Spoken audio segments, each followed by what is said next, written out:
Manajemen dengan nama saya Deustika dan NPM 10121017 bersama rekan saya. Saya dengan Evita dengan NPM 10121058. Saya dengan Ami Kartini dengan nomor NPM 10121040. Saya Firanska Nurul, NPM 10121032. Saya Bayu Satriaji dengan NPM 111211053. Saya Fitra Andi dengan NPM 10121024. Kami di sini akan membuat sebuah video untuk memenuhi tugas UTS mata kuliah Manajemen Operasi dengan dosen pengampu Bapak Denny Murdani. Berikut video yang kami buat. Selamat menyaksikan. Baik, sebelumnya perkenalkan nama saya Fitra Adrialisna dari kelas C4 Manajemen dengan nomor NPM 10121024. Di sini saya akan memaparkan tentang manajemen operasi dan produktivitas. Manajemen operasi adalah sebuah disiplin ilmu. Manajemen operasi juga merupakan serangkaian aktivitas untuk menciptakan nilai dalam bentuk barang atau jasa, bentuk dengan mengubah masukan dan hasil. Manajemen operasi juga merupakan sebuah aktivitas yang berhubungan dengan menciptakan barang melalui proses transformasi dari input menjadi output. Pengorganisasian untuk penghasilan barang, yang pertama ada produksi, yang kedua ada pemasaran, dan yang ketiga ada finansial. Proses produksi pada roti bakar karya rasa.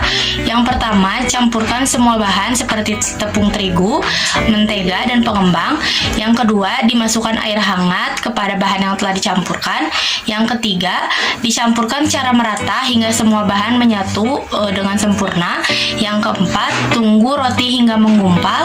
Yang kelima, timbang roti sesuai dengan takaran. Yang keenam, masukkan roti ke dalam cetakan. Yang ketujuh, masukkan olahan roti tersebut ke dalam oven. Yang kedelapan, tunggu 30 menit. Dan yang terakhir, roti siap dikemas dan dipasarkan. Yang selanjutnya ada pemasaran yang dilakukan oleh roti bakar karya rasa.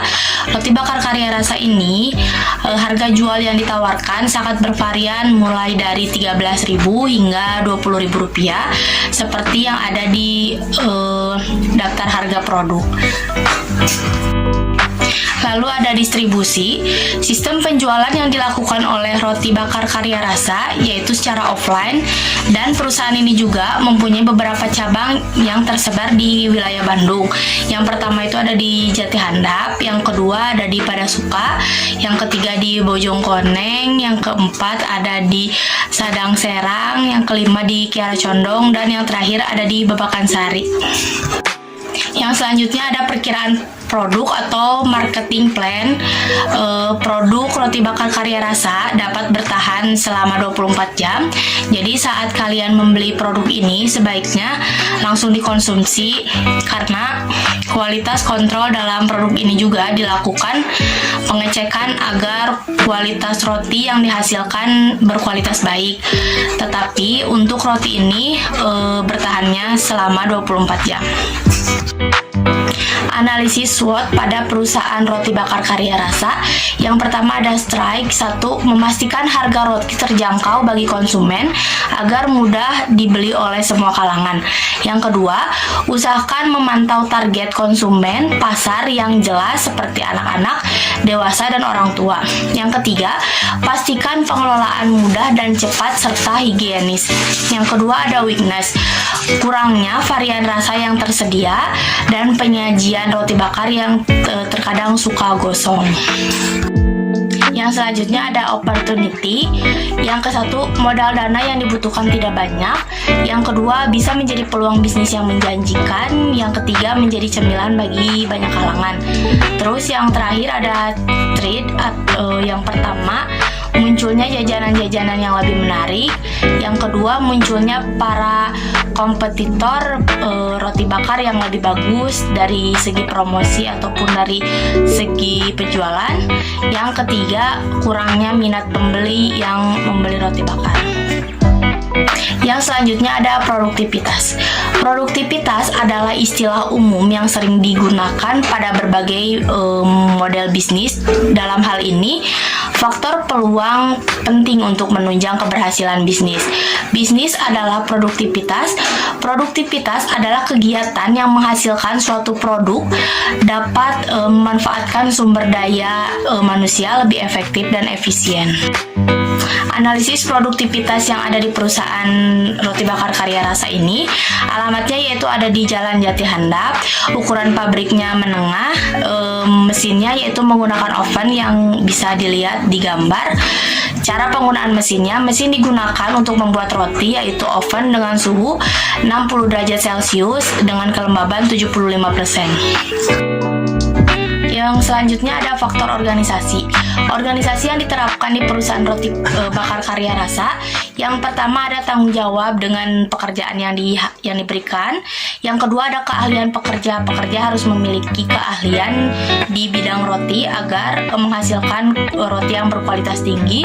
Yang ketiga pembagian atau alokasi pekerjaan.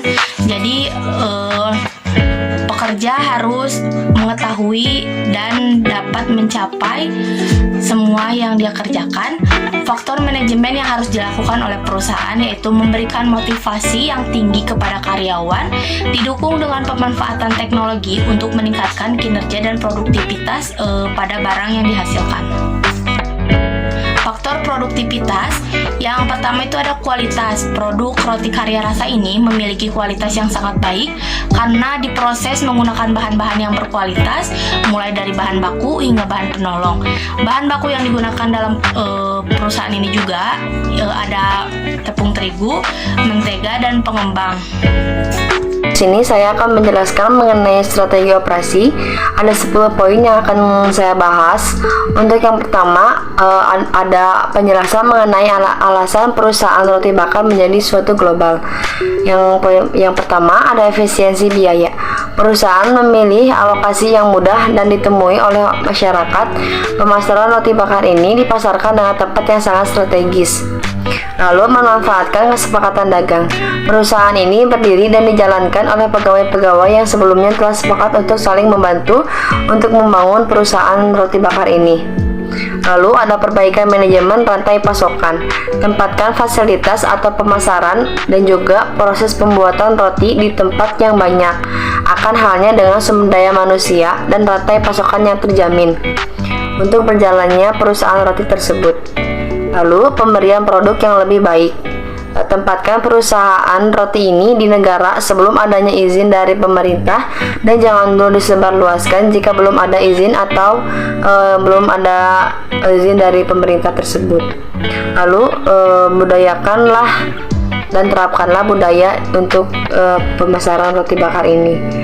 Lalu menarik pasar baru. Jika wilayah yang sangat strategis, maka pemasaran atau penjualan roti akan berjalan dengan lancar sesuai dengan kriterianya. Lalu belajar untuk berpotensi yang lebih baik. Kerjasama dengan yang lain. Untuk saat ini usaha Roti Karya Rasa belum ada rencana untuk bekerja sama dengan perusahaan lainnya. Namun kemungkinan hanya bekerja sama dengan pemasok bahan baku dan bahan penolong. Lalu bisa didapatkan dan pertahankan bakat global. Jadi karyawan baik. Untuk saat ini perusahaan roti bakar ada 16 karyawan. Kami rekrut karyawan tersebut dengan standar atau kualifikasi yang telah kami rundingkan. Butuh pegawai yang seperti apa dan kriteria tersebut. Nah, lalu ada poin yang kedua mengenai karakteristik perusahaan global. Untuk poin yang pertama ada lokasi pabrik dan fasilitas. Untuk saat ini lokasi pabrik ada di dalam negeri dan pemasarannya juga ada di dalam negeri. Juga pemasoknya juga ada di dalam negeri. Karena kami masih belum cukup untuk keluar negeri, maka kami masih di dalam negeri untuk menjalankan suatu perusahaan ini. Lalu ada yang poin kedua ada komponen bahan baku dan output. Jadi bahan utamanya adalah dari roti ini adalah tepung terigu, telur, ragi, dan juga mentega. Roti bakar ini memilih bahan baku yang bermutu yang telah kami sepakati untuk bekerjasama dengan perusahaan yang sudah memiliki MUI untuk melaksanakan proses produksi. Ketepatan pemilihan jenis tepung terigu sangat berpengaruh terhadap hasil akhir produksi. Oleh sebab itu, Roti Bakar Karya Rasa ini rela mengeluarkan dana yang lebih tinggi lagi untuk mendapatkan bahan baku yang bagus bagi produksi kami. Lalu ada desain produk dan proses teknologi. Pengemasan adalah proses terakhir dalam melakukan produksi. Proses ini menentukan tampilan luar produk dan ketahanan produk hingga ke tangan konsumen. Jenis kemasan yang digunakan roti bakar ini untuk pengemas produksinya yaitu plastik dan kemasan kotak dengan beberapa kotak untuk menyesuaikan roti tersebut. Lalu ada permintaan tidak lokal saja. Nah, kami kan di sini masih memasarkan di dalam negeri. Jadi untuk orang-orang lokal masih bisa pesan kepada perusahaan kami karena kami masih memasarkan produk kami di dalam negeri. Lalu ada logistik dan pengendalian persediaan. Jadi produk roti yang berkualitas tidak hanya terbuat dari bahan-bahan yang berkualitas, tetapi juga berasal dari penggunaan alat atau mesin yang sudah modern. Akan produksi roti bisa dilakukan dengan cepat. Peralatan yang digunakan oleh roti bakar karya rasa ini untuk berproduksi sebagai berikut. Yang pertama, kami menggunakan mixer. Yang kedua, kami menggunakan blend squarer atau alat pemotong roti tawar. Yang ketiga, ada meja kerja. Yang keempat ada oven. Yang kelima mungkin ada timbangan. Yang keenam gelas ukurnya. Yang ketujuh ada sheeter atau untuk menipiskan adonan sebelum dilipat dan dipotong. Lalu yang kedelapan ada piping bag, alat yang digunakan untuk membantu dalam pemberian topping atau filling. Yang kesembilan ada baking tray, tempat untuk mengistirahatkan adonan yang bersuhu panas dan lembab. Yang terakhir ada alat pendukung seperti kuas untuk mengoleskan telur ke dalam rotinya. Lalu yang terakhir ada diorganisasikan secara global. Mungkin diorganisasikan secara global ini kami memasarkan roti karya rasa ini dengan produk yang berkualitas, dengan rasa-rasa yang berbeda dengan orang lain, dan juga harga yang berbeda dengan orang lain. Lalu untuk poin yang ketiga ada pertimbangan utama dalam mencapai operasi global. Yang bagian pertama ada desain produk global. Mungkin untuk desain tidak bisa kami sebutkan karena itu adalah pemilik suatu perusahaan, maka dari itu kami tidak bisa memaparkan mengapa dan alasan kenapa produk atau alasan kenapa suatu desain tidak bisa kami paparkan. Lalu untuk yang kedua ada desain produk global dan teknologi. Mungkin teknologi yang kami gunakan seperti HP untuk berkomunikasi dengan pegawai lainnya.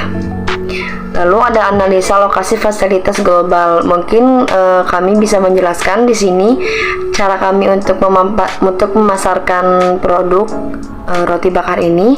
Kami berdagang dari gerobak ke gerobak untuk memasarkan produk kami agar masyarakat sekitar bisa mengetahui bahwa adanya roti bakar kami.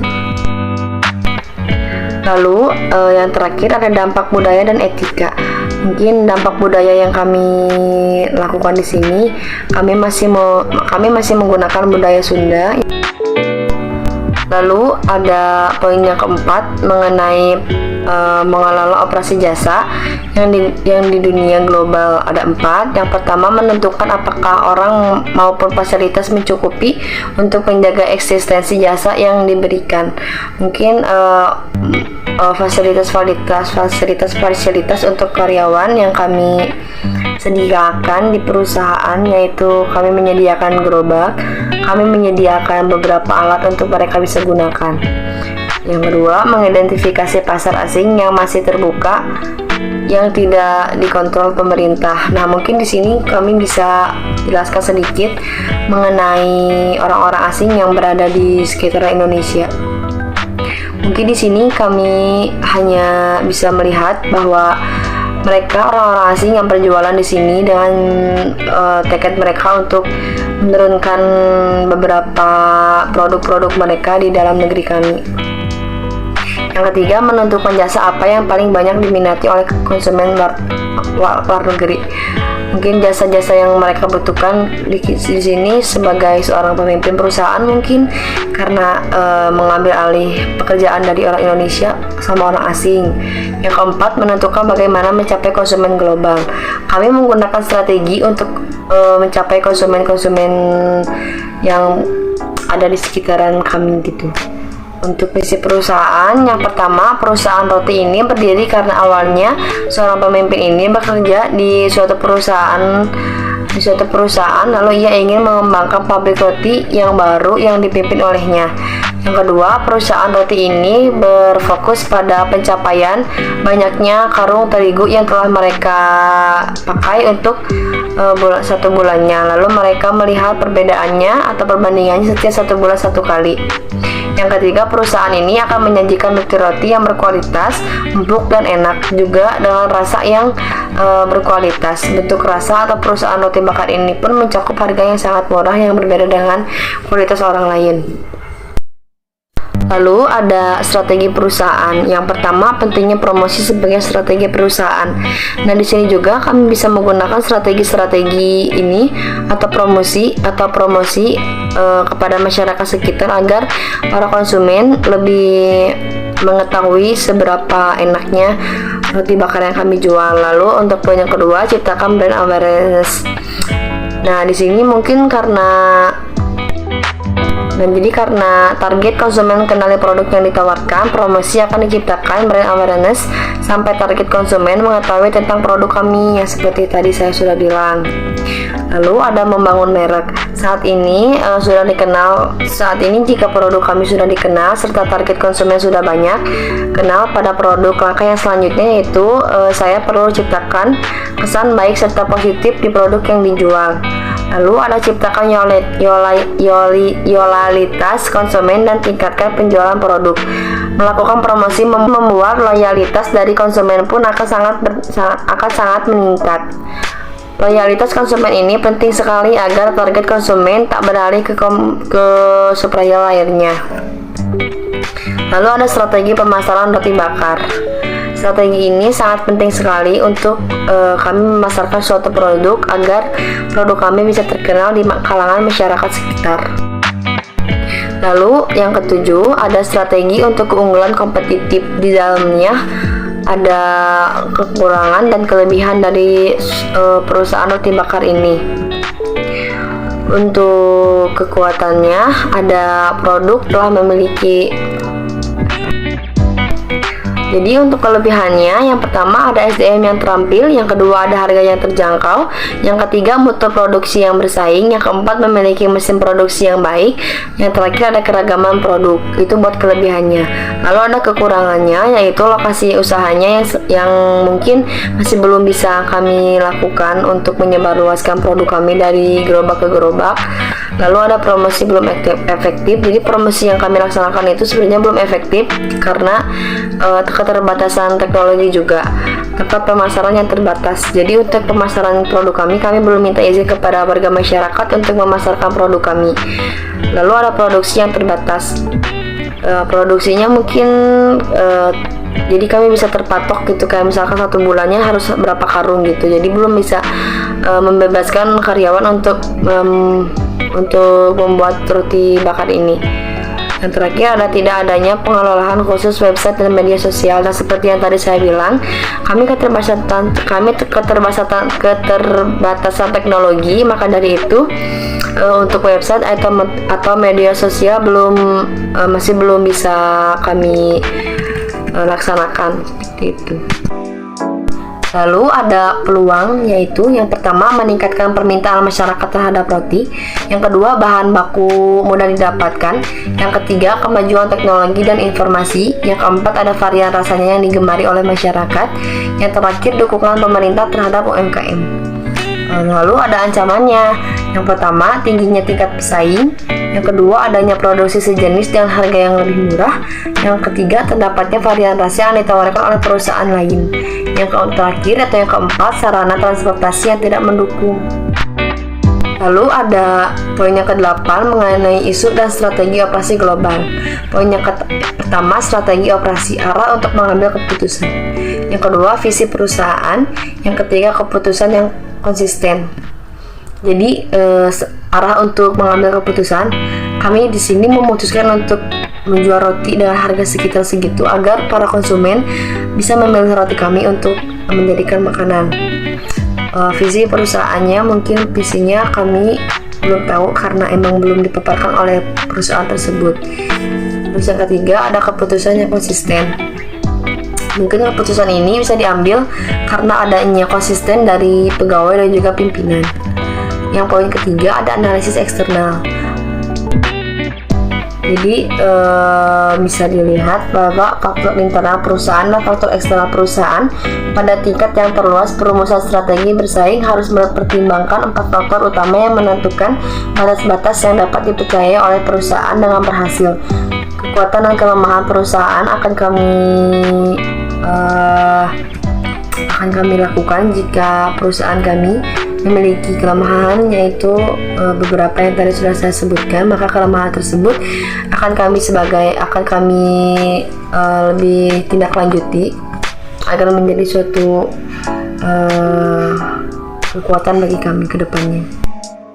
Lalu poin yang 9 ada pengembangan dan implementasi strategi. Yang pertama, identifikasi faktor kunci sukses, yaitu kami menjalankan dengan analisis SWOT. Yang kedua, membangun organisasi, pengenalan strategi dan faktor kunci sukses. Yang kedua, tenaga kerja. Yang ketiga, pengelompokan kegiatan. Yang kelima, koordinasi dengan bawahan. Jadi pengenalan strategi dan faktor kunci sukses itu kami bisa berkomunikasi dengan pegawai dan juga atasan, itu adalah kunci sukses.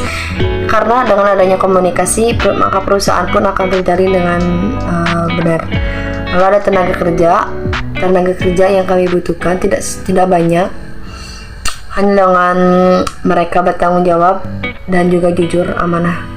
Lalu yang ketiga, pengelompokan kegiatan. Mungkin kami di sini membagikan kegiatan yang mereka lakukan, kayak misalkan pembuatan roti siapa bagiannya, terus untuk memasarkan roti jadi siapa bagiannya. Jadi pengelompokan kegiatan pegawai. Yang terakhir ada koordinasi dengan bawahan. Jadi seorang atasan itu harus berkoordinasi dengan bawahan agar komunikasi dapat terjalin dengan lancar dan juga kegiatan akan terjalin dengan lancar.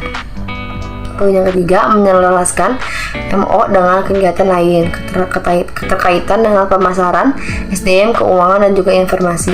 Dari semua keterkaitan ini berkaitan dengan komunikasi juga antara bawahan dengan atasan.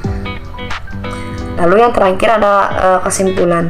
Jadi kesimpulannya yaitu strategi pemasaran yang dapat diterapkan oleh perusahaan roti bakar Karya Rasa adalah memanfaatkan kemajuan teknologi dengan lebih mengaktifkan website, melakukan promosi melalui media, membuka cabang baru, meningkatkan jumlah produksi, merekrut karyawan khusus pengelolaan media sosial, menjaga harga jual agar tetap terjangkau, meningkatkan jumlah sarana transportasi penjualan roti agar karyawan bisa melakukan promosi dengan baik.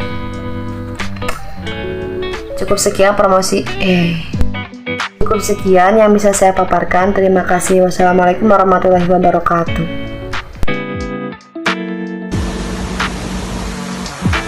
Forecasting adalah alat penting untuk membuat keputusan bisnis yang terinformasi. Terlepas dari ukuran dan profil perusahaan, peramalan membantu manajemen organisasi mengantisipasi tren dalam indikator bisnis penting, seperti ekspektasi penjualan atau perilaku pelanggan. Forecasting adalah aset yang berharga, tetapi membutuhkan keterampilan khusus dan data yang benar dalam bisnis. Karena dapat digunakan untuk memperkirakan keberhasilan usaha bisnis baru. Saat memulai bisnis baru, forecasting yang tepat dapat mengungkapkan informasi penting yang dapat menentukan kesuksesan kamu di masa depan. Perusahaan forecasting yang tepat dapat mengungkapkan informasi penting mengenal dan pengeluaran di masa depan. Dengan memiliki perkiraan dana yang masuk dan keluar dari organisasi selama periode waktu tertentu, dapat membuat rencana yang lebih efisien dan akurat untuk masa depan. Manfaat forecasting. Manfaat forecasting yaitu memprediksi masa depan bisnis, memberikan gambaran umum bagi manajemen tentang arah bisnis di tahun-tahun mendatang. Yang kedua, pelanggan lebih puas. Forecasting memberikan gambaran terkait permintaan barang di masa depan. perusahaan jadi berpeluang selalu bisa memenuhi kebutuhan pelanggan yang melahirkan kepuasan. Yang terakhir, jadi selalu kekinian. Jadi kayak bisnis kamu jadi selalu update akan tren pasar yang berubah-ubah. Terus yang untuk forecasting. Assalamualaikum warahmatullahi wabarakatuh. Sebelumnya perkenalkan, nama saya Dea Mustika, kelas C4 Manajemen dengan NPM 10 12 10 17. Kali ini saya akan menjelaskan mengenai desain produk. Desain produk bertujuan untuk mengembangkan dan menerapkan strategi produk yang dapat memenuhi permintaan pasar dengan keunggulan bersaing. Selanjutnya ada pemilihan produk dan jasa. Pemilihan produk dan jasa terbagi menjadi beberapa macam. Yang pertama ada pemilihan strategi produk, yaitu dilakukan dengan cara menjalin komunikasi yang baik kepada konsumen, pengelola produk, dan lainnya. Seperti yang dilakukan oleh usaha roti Karya Rasa yang menerapkan komunikasi dengan strategi packaging yang rapih. Lalu selanjutnya ada siklus hidup produk, di mana pada tahap ini roti Karya Rasa sudah mulai berkembang dalam perencanaan konsep packaging yang tadinya masih berbahan baku packaging plastik atau kertas, kini telah berkembang menjadi box kardus yang aman, kuat, dan terjamin kualitasnya. Selanjutnya ada siklus hidup dan strategi. Pada tahap ini, roti Karya Rasa memerlukan penyegaran baru di mata konsumen, bisa dengan cara meningkatkan kualitas produk, menyediakan varian rasa terbaru, atau mengembangkan packaging produk dan sebagainya. Lalu selanjutnya ada analisis produk berdasarkan nilai. Dalam desain packaging yang dibuat oleh roti Karya Rasa, dalam perkembangannya terbilang cukup baik, dikarenakan terjadi perkembangan bahan baku packaging yang tadinya dari kertas atau plastik, kini menjadi box kardus yang aman untuk digunakan oleh konsumen. Lalu selanjutnya ada 6 langkah yang dilakukan oleh usaha Karya Rasa untuk menganalisis produknya. Yang pertama, kenali keinginan pelanggan. Yang kedua, kenali bagaimana produk dan jasa yang diinginkan oleh pelanggan. Yang ketiga, hubungkan keinginan pelanggan dengan bagaimana produk akan dibuat untuk memenuhi keinginan pelanggan tersebut. Yang keempat, kenali hubungan antar usaha. Yang kelima, buat tingkat kepentingan. Dan yang terakhir, evaluasi produk. Berikut merupakan dokumen desain produk dari roti bakar Karya Rasa, di mana di sebelah kanan merupakan contoh dari kerangka packagingnya dan yang sebelah kiri sudah menjadi kemasan yang telah digunakan sampai sekarang. Saya Nehani Hafita dengan nomor induk mahasiswa 10121058 akan menjelaskan mengenai materi manajemen mutu.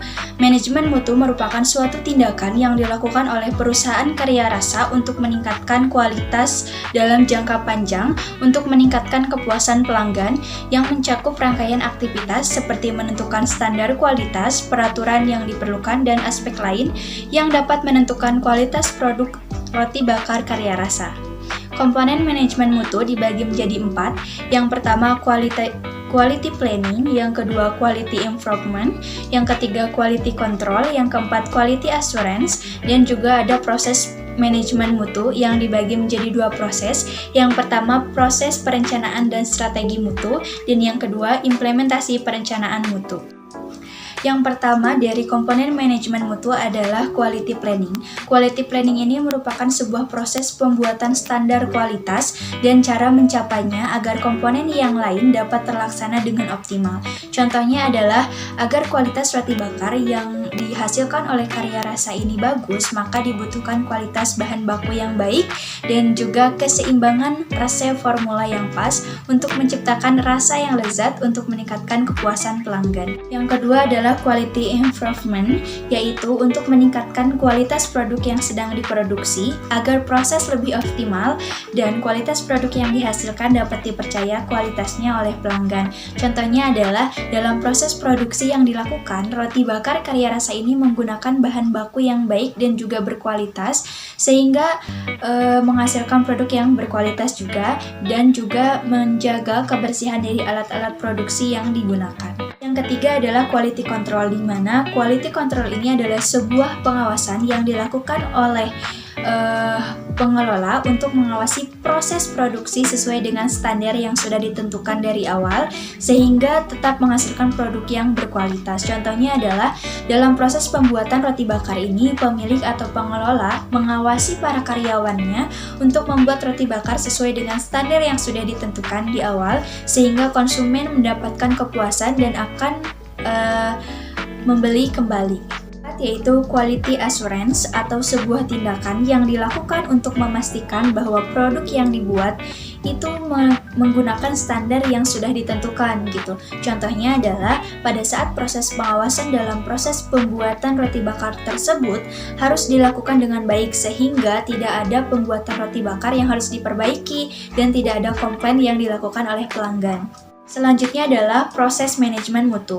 Proses manajemen mutu yang pertama adalah perencanaan dan strategi mutu, di mana untuk mencapai tujuan yang sudah ditentukan oleh pengelola diperlukan perencanaan dan strategi yang matang agar kepuasan yang diambil itu lebih terarah dan juga lebih efisien dalam mencapai profit yang sudah ditentukan.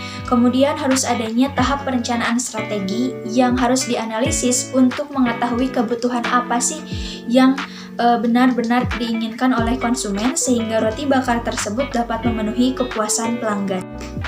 Yang kedua adalah implementasi perencanaan mutu. Setelah melakukan perencanaan strategi yang matang, implementasi mutu diperlukan untuk mengaplikasikan hasil rancangan dengan memperhatikan standar pengerjaan atau pembuatan produk dan pengecekan kualitas mutu. Jika semua proses produksi telah sesuai dengan mutu yang digunakan dan juga ditetapkan, maka produk akan disebarluaskan atau dijual kepada para konsumen dengan kualitas yang sangat baik. Nah, yang selanjutnya ada desain proses. Desain proses meliputi tipe proses, teknologi, dan mesin atau peralatan yang digunakan. Tipe proses yang digunakan usaha roti ini adalah proses produksi fokus pada produk atau produksi terus-menerus. Perusahaan roti ini masih menggunakan teknologi manual untuk memproduksi produknya.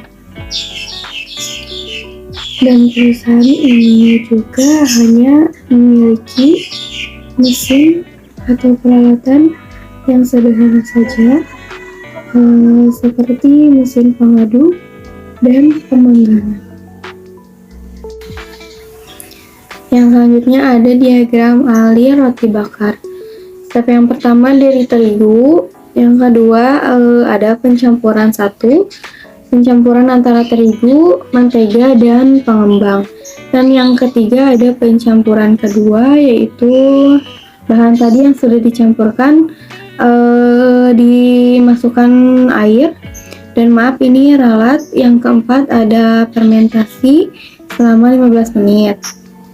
Dan yang kelima, sesudah difermentasi ada penimbangan adonan, dan sudah ditimbang adonan itu akan diletakkan pada loyang.